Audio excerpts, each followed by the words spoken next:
Over the last few weeks, a lot of you guys have been requesting a video on architectural lettering. So that's what this video is going to be about today.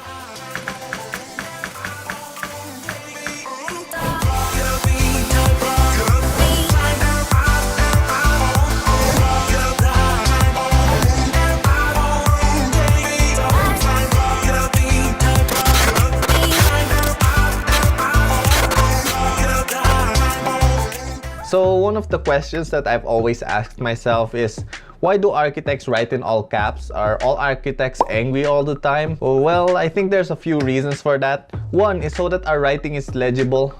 Legible. It's just so that our handwriting is understandable. You don't want your contractor to accidentally put a door instead of a roof on top of your house because your handwriting sucks.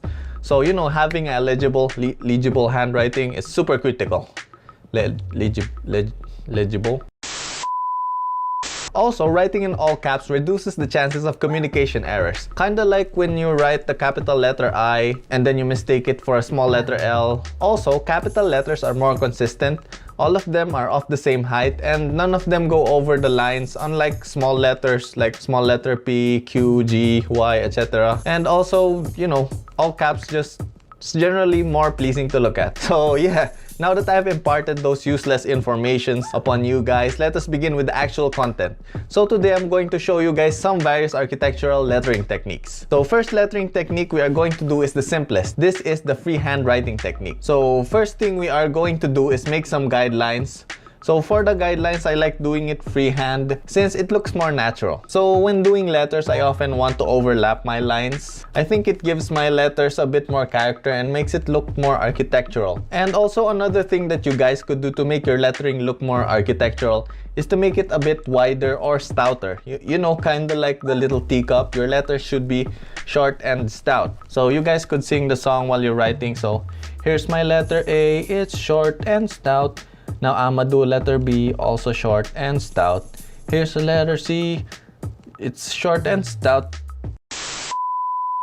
Anyways, I'll just do the whole alphabet and you guys could just pause the video then copy the proportions of my letters. Okay, as you guys can see, I am one of the few architects with really bad handwriting. And you know, I really tried to make this look as good as possible. But basically, those are the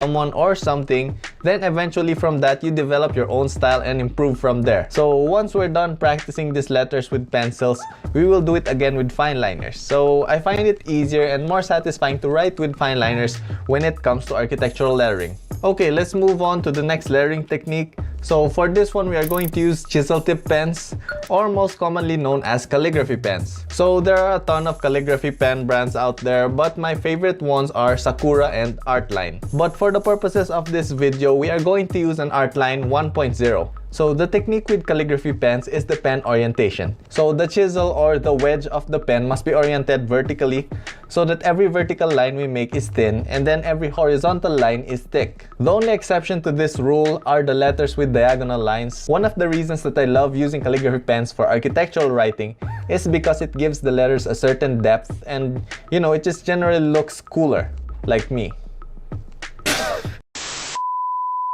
Anyway, I'm going to write the whole alphabet again for you guys so you could copy it. And again, I don't have the best penmanship in the world, so please the strokes and form so that you guys could practice these letters yourself. Also, I'm going to be using intermediate paper now since I got too lazy to draw some guidelines all the time and I ran out of space in my notebook. So yeah, I'm gonna be using intermediate pads now. The production value of this video just went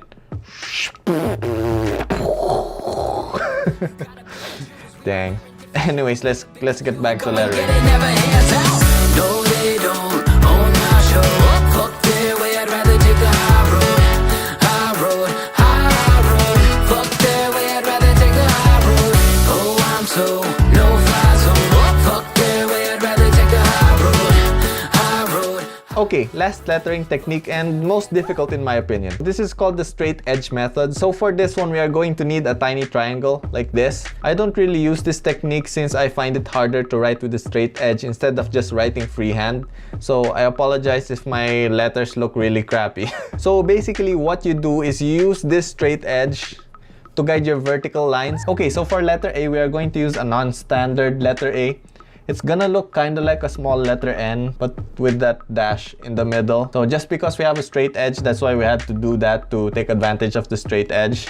And also, I've seen some of my classmates before do this letter A, and I think it looks pretty cool. It doesn't look cool when I'm doing it. I suck at this. So apart from the letter A, all other members of the alphabet will be pretty standard. And there we go.